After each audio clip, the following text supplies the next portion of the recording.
Hola, allá en casita. Les damos la bienvenida a Aprende en Casa 2, un espacio en el que vamos a poder estudiar y divertirnos desde nuestros hogares.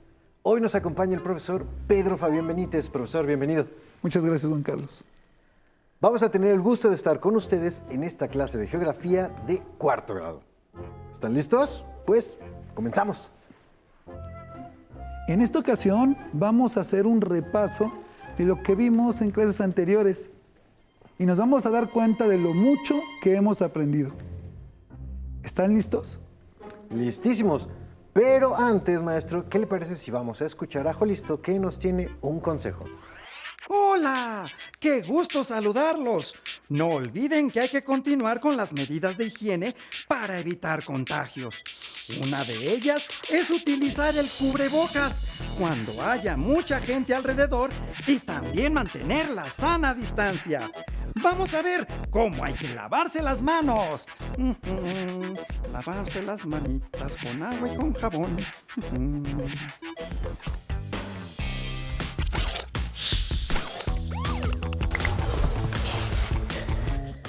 ¡Atención! ¡Atención! A continuación, información importante. Lavarnos las manos varias veces al día es importante para prevenir cualquier enfermedad. Sigue estos pasos para hacerlo correctamente.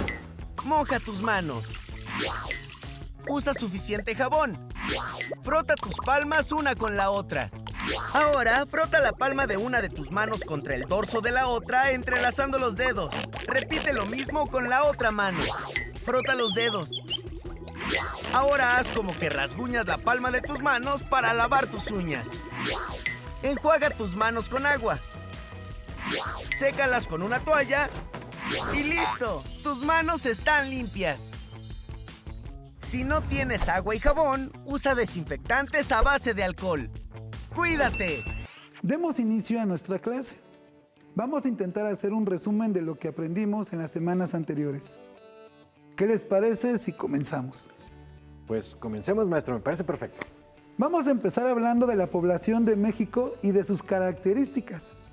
Como ustedes recordarán, una sociedad está constituida por grupos de personas o individuos que se relacionan entre sí y viven de manera organizada. Como la familia con la que vivimos, ¿no, maestro? Somos un grupo de personas relacionadas entre sí y vivimos de manera organizada. Exactamente. Y el conjunto de familias y otros grupos forman localidades.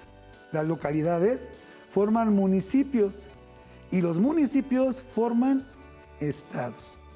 Maestro, recuerdo que había un instituto que tenía toda la información de nuestro país, ¿cierto? Así es.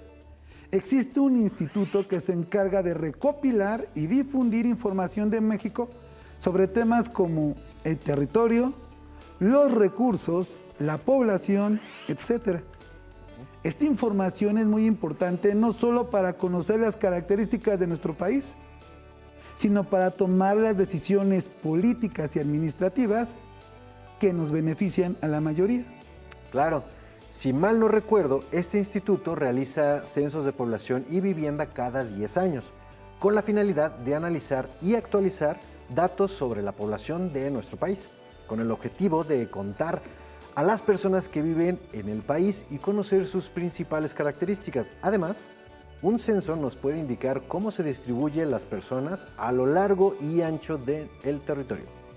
El último dato oficial sobre el número de población en México fue del año 2015 y se cuantificó un total de 119.530.753 habitantes, lo que posiciona a México entre los 11 países más poblados del mundo, siendo también el segundo país más poblado de Latinoamérica.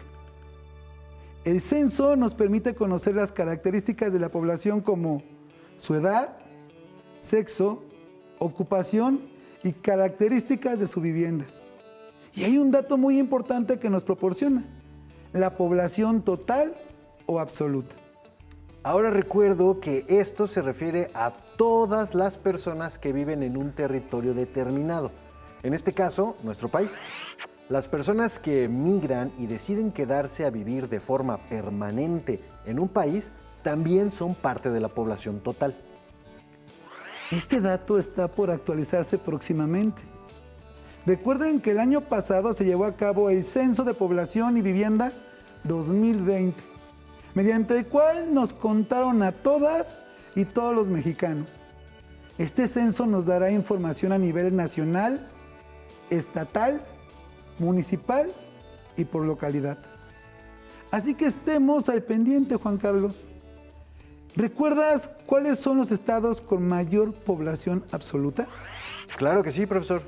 Se localizan en la parte media de México, en los estados de Jalisco, Estado de México, Ciudad de México, Puebla y Veracruz. En tanto que las dos penínsulas, la de Baja California y Yucatán, tienen estados con poca población. Muy bien. Me surge una pregunta con todo esto. ¿Cuáles son las posibles causas del crecimiento de una población? Excelente pregunta, Juan Carlos. En el caso de nuestro país, el crecimiento poblacional se dio a partir de 1950 y hasta 1970, duplicándose la población en este periodo de 2 décadas. Tal aumento se explica por el impulso de las actividades agrícolas y ganaderas y la apertura a la industrialización que tuvo lugar a partir de 1940. Además, hubo ingresos más elevados, lo que permitió a la población tener mejores condiciones de vida. Otro factor que propició el aumento de la población fue que el número de nacimientos fue mayor que el número de muertes, derivado de la aplicación de la tecnología en la medicina, el mejoramiento de las condiciones de vida, la extensión de servicios públicos suficientes y eficientes, así como mejoras en la alimentación y en la higiene. De este modo, la esperanza de vida pasó de 30 años en 1930 a 62 años en 1970. Y la esperanza de vida sigue en aumento. Ahora es de 75 años en promedio. Wow, es interesante volver a recordar las causas del crecimiento de la población en nuestro país y el periodo de tiempo que se llevó a cabo, ¿verdad?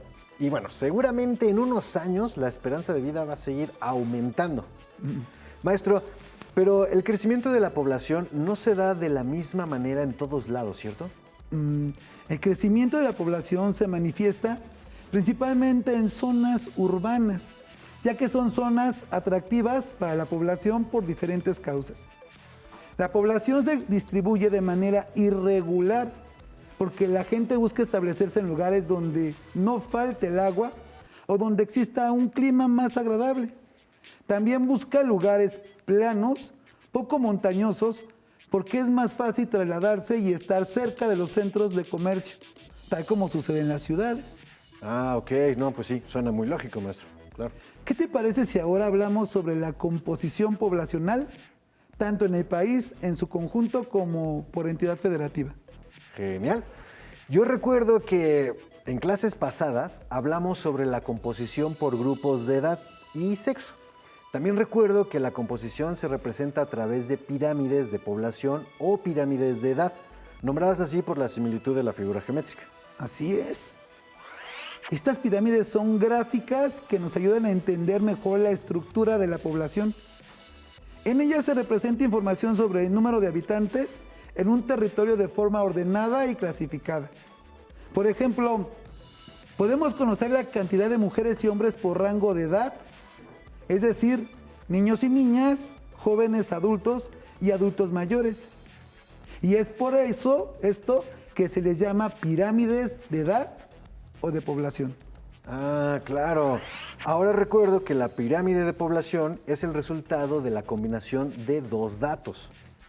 Uno está, aquí lo podemos ver, el eje vertical, que a su vez se divide en dos. Del lado derecho, las mujeres, y del lado izquierdo, los hombres. Cada barra representa a grupos quinquenales de edad, es decir, de 0 a 4 años, de 5 a 9 y así sucesivamente hasta 85 años y más. Y el otro está en el eje horizontal. En la parte inferior de la pirámide se indica la cantidad de habitantes o valores de la población. Esta puede estar indicada en miles o millones, según sea el caso, según la cantidad de habitantes de la población de un país, de una entidad o de una localidad. O también puede estar representada en porcentajes, ya sea por valores absolutos o porcentajes. A la izquierda de la gráfica se colocan los hombres y a la derecha las mujeres, como ya mencionamos. Los grupos de edad se clasifican en 3. Jóvenes de 0 a 18 años. Adultos de 19 a 64 años. Adultos mayores de 65 a 85 años o más. En la base están los jóvenes, en el centro los adultos y en la cima los adultos mayores. Por lo tanto, las pirámides de población son la representación de los datos por edad y sexo de los habitantes de un territorio determinado. Así es, maestro. Y estas pirámides de población nos pueden proporcionar datos distintos, como los cambios de la estructura de población en el tiempo, ¿verdad? Así es. Mira, ¿qué te parece si ahora recordamos la pirámide por edad y sexo de México? Claro. Pongamos en práctica un poco de lo que acabamos de aprender. Ok. Para el análisis seguiremos los siguientes pasos. Paso Bien. número 1. Identifiquemos la estructura de la pirámide. Ubiquemos los grupos por sexo y edad. Muy bien. En este caso, las mujeres se encuentran del lado izquierdo en color rojo oscuro, mientras que los hombres se encuentran representados del lado derecho en color anaranjado. Excelente. El siguiente paso es este. Consiste en ubicar los grupos de edad, los cuales se encuentran en los costados, tanto derecho como izquierdo.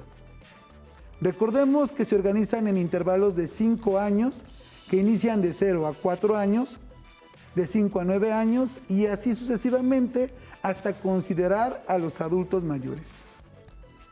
El número 3. Es necesario precisar que los valores que se presentan en la parte inferior de la pirámide, que parten de 1 a 6, tanto en mujeres y hombres, corresponden en este caso a millones de habitantes. ¿Qué les parece si ahora ubicamos a los grupos de edades con mayor y menor presencia en nuestro país? Me parece muy bien. Observemos la pirámide con detenimiento. Debes estar atento porque necesitaré de tu ayuda. Claro que sí. Estoy listo para ayudar a que todas y todos en casa comprendan cómo se realiza una interpretación de las pirámides de población, maestro. Pues comencemos con el rubro de las mujeres que, recuerden, se ubica del lado izquierdo. A la par, identifiquemos qué barra es la más alargada y cuál es la más pequeña. Observemos también a qué grupo de edad pertenecen ambas. Yo ya lo tengo. Eso. A ver, la barra más alargada corresponde al grupo de edad de 10 a 14 años, mientras que la más corta se encuentra en el rango de edad de 85 y más años. Excelente. Ahora observen la cantidad de población representada en la parte inferior de la pirámide. Recordemos que esta parte de la pirámide nos indica el valor absoluto en miles o millones de habitantes o en porcentaje. Observemos que la barra más alargada, que es la población de mujeres en el grupo de edad de 10 a 14 años, se encuentra entre los números 4 y 5, lo que significa que cuenta con 4.6 millones de habitantes. Profesor, ¿por qué 4.6 millones? Mira, porque esta barra ocupa un poco más de la mitad entre los números 4 y 5. Ahora observemos el grupo de edad de 85 y más, el cual se encuentra... A ver, espera, profesor. Yo quiero ayudar, ¿puedo? Claro que sí. Muy bien, a ver. Esta barra se encuentra entre los números 0 y 1. Y si mis cálculos no me fallan, esta barra se localiza en el 0.4. Muy bien. Significa que tiene menos de 1 millón de habitantes. Es decir, cuenta con 400,000 habitantes, mujeres, que pertenecen al grupo de edad de 85 y más años de edad. Ah, perfecto. Ahora podemos analizar la información que corresponde a los hombres, ¿no? Excelente. Bien. Hagamos lo mismo con el grupo de hombres. Identificamos la barra más larga y la más corta. Perfecto. A ver, yo le ayudo, profesor.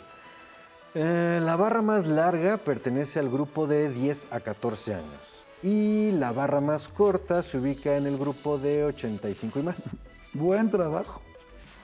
Es el mismo caso de las mujeres. Hombres del grupo de edad de 10 a 14 años y registran 4.8 millones de habitantes, mientras que el grupo que es minoría de 85 años y más indican 0.3, es decir, 300,000 adultos mayores hombres.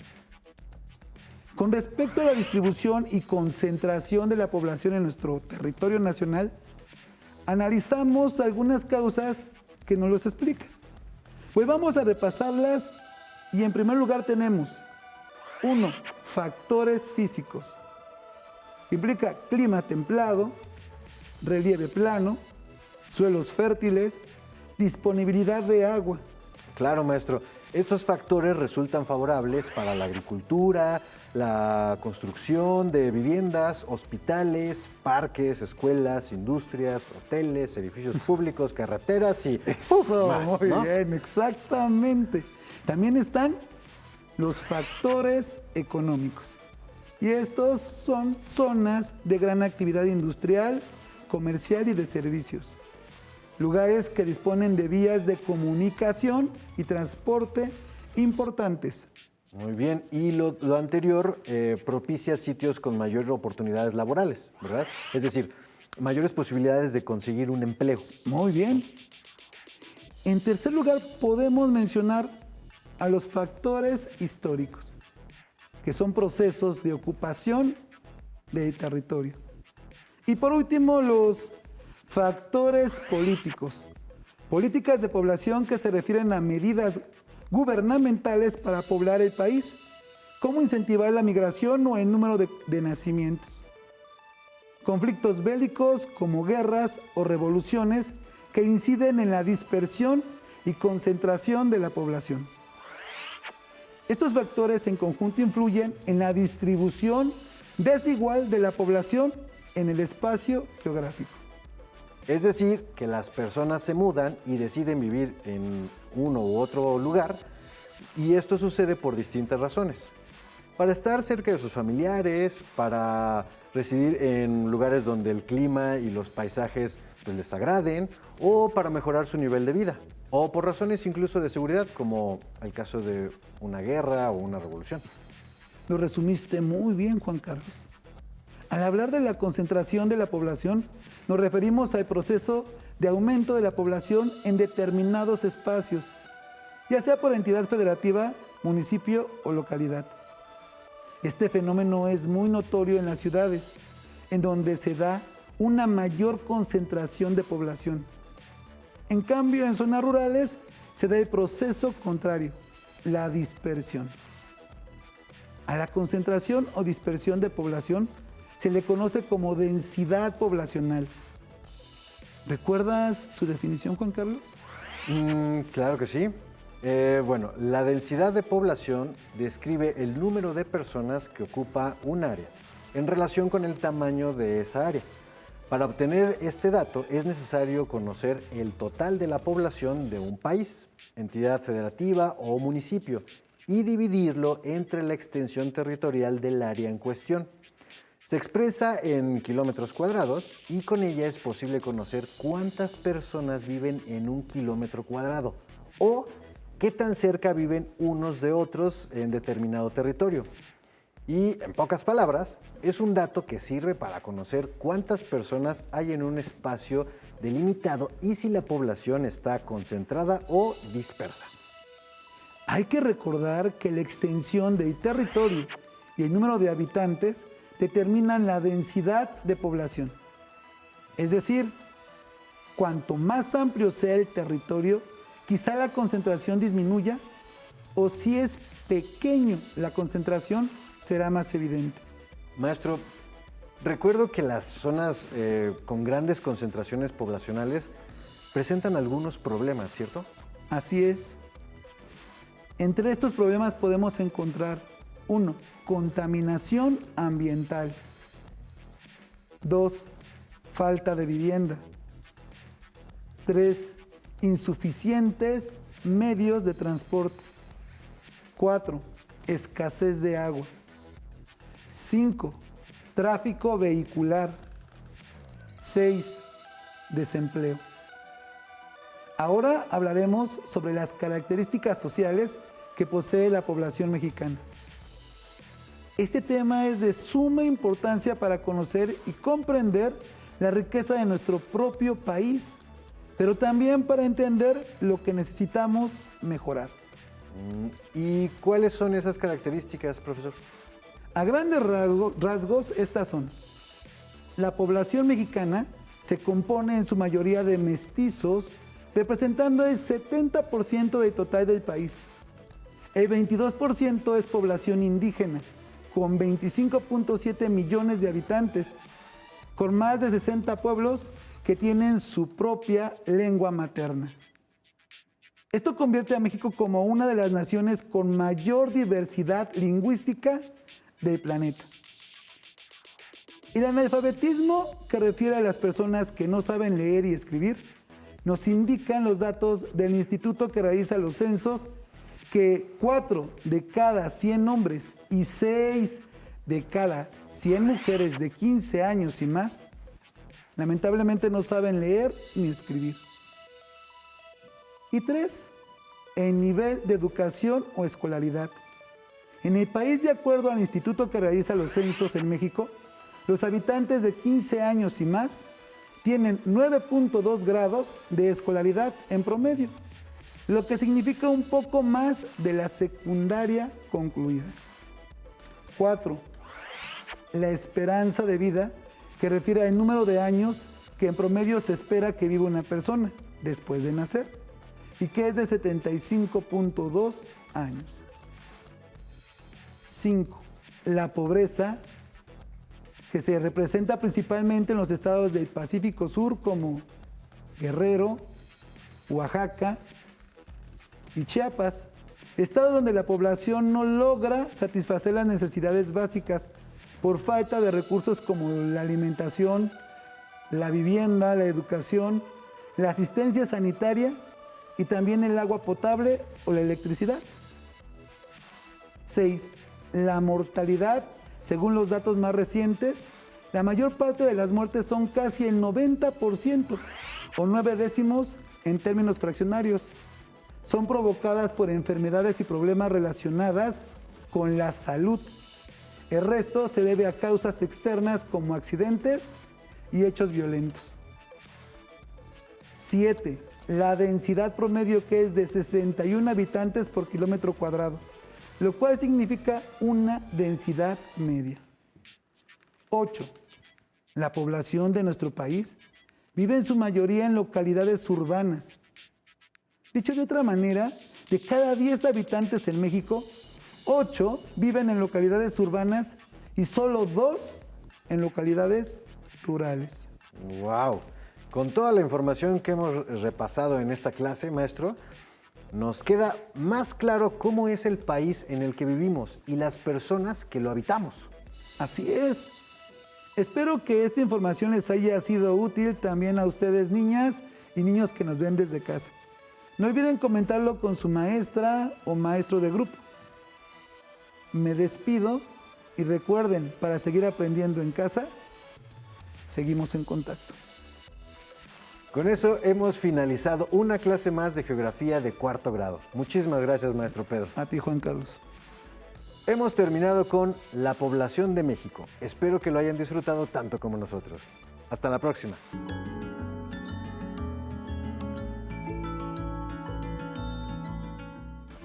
Pero antes vamos a movernos un poco.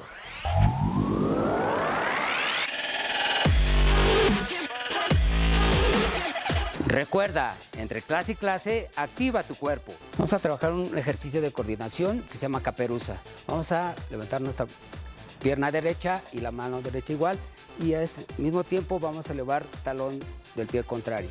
Izquierda y elevamos talón. Derecha y elevamos talón. Ahí está. Bien. Un poco de equilibrio se necesita y coordinación. ¿Va? Una más. Una más. Acuérdate, elevas rodilla y la mano del mismo pie. Bien, bien. Nos ponemos en posición y elevamos rodilla derecha, mano derecha. Muy bien, izquierda. Muy bien. Hago un poco más despacio para que puedas levantar rodilla y mano al mismo tiempo, elevando el talón del pie contrario. Bien. Haz una coordinación. No se preocupen. Trata de mantener un poco el equilibrio, eso, con tu otra mano, de tal manera que te puedas sentir a gusto. Acuérdense que es la rodilla que se levanta, la mano del mismo lado se estira. Ahora vamos a hacer una marcha nada más marcada. Lo que vamos a hacer es, vamos a elevar nuestras rodillas de forma alternada y vamos a la altura de nuestra cintura. Vamos a hacer que peguen nuestras manos y vamos a alternar derecha, izquierda, derecha, izquierda. Muy bien, alza un poquito más las rodillas y bien. Un poquito más la marcha, que se vea, ¿sí? La marcamos, muy bien. Elevamos más las rodillas, perfecto. Ok, vamos a hacer la marcha, nos ponemos en posición, de forma relajada y empezamos. Derecha, izquierda, espalda bien derecha, controlen su movimiento, muy bien, respira. Arriba rodillas, arriba, que la rodilla llegue, no bajen las manos, espalda bien derecha, espalda derecha, sigue, eleva más la rodilla, muy bien, perfecto, así, más. Recuerda, al terminar la activación, no olvides la protección.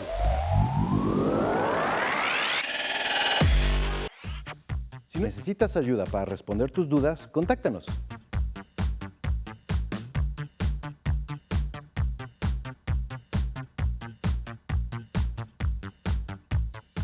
Para solicitar apoyo pedagógico, comunícate con maestras y maestros de lunes a viernes de 8 a 20 horas al teléfono 5541 72 04 13 con 100 líneas. También puedes encontrar los libros de texto en la página conalitech.cep.gov.mx. Si quieres volver a ver los programas de Aprende en Casa, los puedes encontrar en la siguiente liga: aprendeencasa.cep.gov.mx.